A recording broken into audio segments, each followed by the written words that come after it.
ஓம் சாந்தி 2/6/2026 இன்றைய வானியில் ஸ்லோகனை பற்றிய சிந்தனை. சிந்திப்பது மற்றும் செய்வது சமமாக இருக்கும்போதே வில் பவருடைய, அதாவது மனோபலத்தை உடைய சக்திசாலி ஆத்மா என்று கூற முடியும். சிந்திப்பது மற்றும் செய்வது சமமாக இருக்க வேண்டும் என்று ஏன் கூறப்படுகிறது? சொல்வது மற்றும் செய்வது என்று கூறவில்லை. ஏனென்றால் சிந்திப்பதிலே பேச்சு வந்துவிடுகிறது. மேலும் அனைவருக்குமே பேசுவதற்கான வாய்ப்பும் கிடைப்பதில்லை.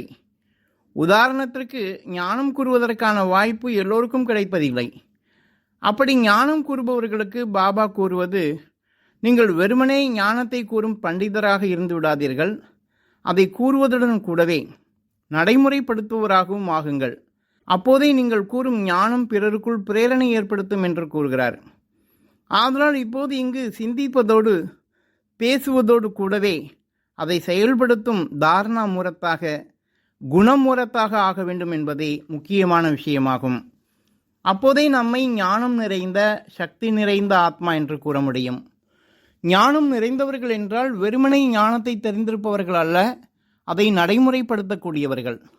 ஞானம் நிறைந்தவர்கள் சதா ஞானத்தை கூறும் முரளிதரர் மீது அன்புடையவர்களாக இருப்பார்கள். ஆதலால் அவர்கள் ஞானம் யோகத்தின் சமநிலையில் உள்ள குணமூர்த்தியாக சேவை செய்வதற்கும் தகுதியான சேவாதாரி ஆகிவிடுகிறார்கள். நல்ல சேவாதாரி என்றாலே ஸ்திதியோடு சேவை செய்யக்கூடியவர்கள், நினைவிலிருந்து சேவை செய்யக்கூடியவர்கள். நினைவு மற்றும் சேவையின் சமநிலையில் இருக்கும்போது அந்த சேவையில் முழுமையான வெற்றியை பிராப்தி செய்கிறார்கள். சேவையின் வெற்றி என்பது அந்த சேவையின் மூலமாக பலன் அடைந்தவர்கள் அனுபவ சுரூபமாகுவது. இப்போது உலகத்தில் உள்ள அநேகம் பேர் பிறர் கூறுவதை கேட்டு கேட்டு களைப்படைந்து விட்டார்கள். அவர்கள் அனைவரும் தான் கேட்பதை அனுபவம் செய்ய விரும்புகிறார்கள். ஆதலால் நாம் அனுபவி ஆகும்போதே பிறரையும் ஞானத்தின் அனுபவ சுரூபமாக்க முடியும். பாபா கூறுகிறார், உங்களது முகம் பிராப்தியின் சுரூபமாக வேண்டும். உங்களது முகம் மற்றும் நடத்தையில் தந்தையின் குணத்தை வெளிப்படுத்தும் கண்ணாடியாக வேண்டும் என்று கூறுகிறார். உங்களுடைய முகம் பிராப்தியின் சொரூபமாகுவது என்றால் மகிழ்ச்சியில் நிறைந்ததாக ஆகுவது, மலர்ந்த முகமுடையவர்களாக ஆகுவது, நடத்தையில் தந்தையின் குணத்தை வெளிப்படுத்துபவர்களாக ஆகுவது. இதற்காக நமது உள்ளத்தில் ஒரு பாபாவை வைக்க வேண்டும். ஒரு பாபா கூறும் படிப்பினையை வைக்க வேண்டும். நமது உள்ளத்தில் ஒரு பாபா இருக்கும்போதே நமது உள்ளம் சக்தி நிறைந்ததாக ஆகிறது. சக்திசாலியான விருத்தி மூலமாகவே நாம் சூழ்நிலையை மாற்றக்கூடியவர்களாகிறோம். சக்திசாலியான விருத்தி என்றால் சக்திசாலியான உள்ளுணர்வு. அதைதான் மனோபலம் என்று கூறப்படுகிறது.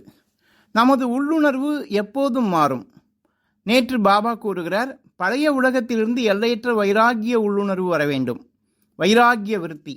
பழைய உலகத்தை முழுவதுமாக சந்நியாசம் செய்துவிட வேண்டும் என்று கூறுகிறார்.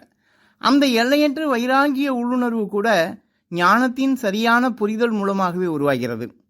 இப்போது பாபா வந்திருப்பது நமக்காக இந்த உலகத்தை சொர்க்கமாக மாற்றுவதற்காக வந்திருக்கிறார். நம்மை தெய்வீக குணங்கள் நிறைந்த நிர்வீகார தேவதைகள் ஆக்குவதற்காக வந்திருக்கிறார். இந்த லட்சியத்தின் தெளிவு நமக்குள் இருக்கும்போதே நாம் எதை சிந்திக்கிறோம் அதை நடைமுறையில் கொண்டு வருபவர்களாக ஆகிவிடுவோம். பாபா கூறுகிறார், நீங்கள் தான் தேவதையாக இருந்தீர்கள், இப்போது மீண்டும் நீங்கள் தான் தேவதையாக வேண்டும் என்று கூறுகிறார். இப்போது நாம் செய்ய வேண்டியது, இப்போதே நாம் தெய்வீக குணங்களை கொண்டு வந்து தேவதையாக ஆகுவது.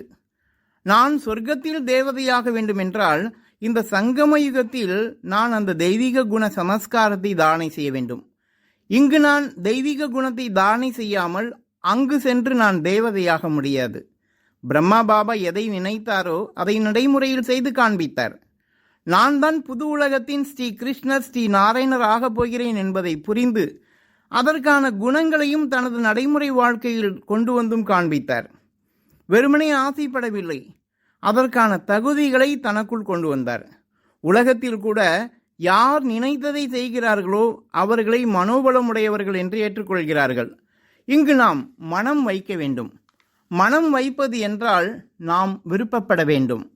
நான் தேவதையாக வேண்டும், நான் பாப்சமான் ஆக வேண்டும், சம்பூர்ண பரிசா ஆக வேண்டும், சம்பூர்ண தூய்மையாக வேண்டும் என்ற உயர்ந்த விருப்பம் வைக்க வேண்டும்.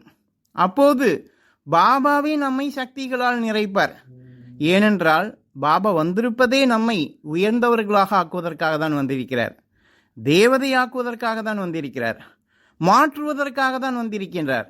ஆதலால் நமக்குள் இந்த உயர்ந்த விருப்பம், ஆசை என்பது இருக்க வேண்டும். ஆதலால் பிரம்மா பாபாவை போன்று உயர்ந்த விருப்பமுடையவர்களாக உள்ளத்தில் ஒரு பாபாவின் நினைவின் மூலமாக ஞானத்தின் நடைமுறை சொரூபமாகும் உலகத்தில் உள்ளவர்களுக்கு தந்தையை வெளிப்படுத்தும் சர்வசக்திவான் தந்தையின் மாஸ்டர் சர்வசக்திவான் ஆகுவோம். நல்லது. ஓம் சாந்தி.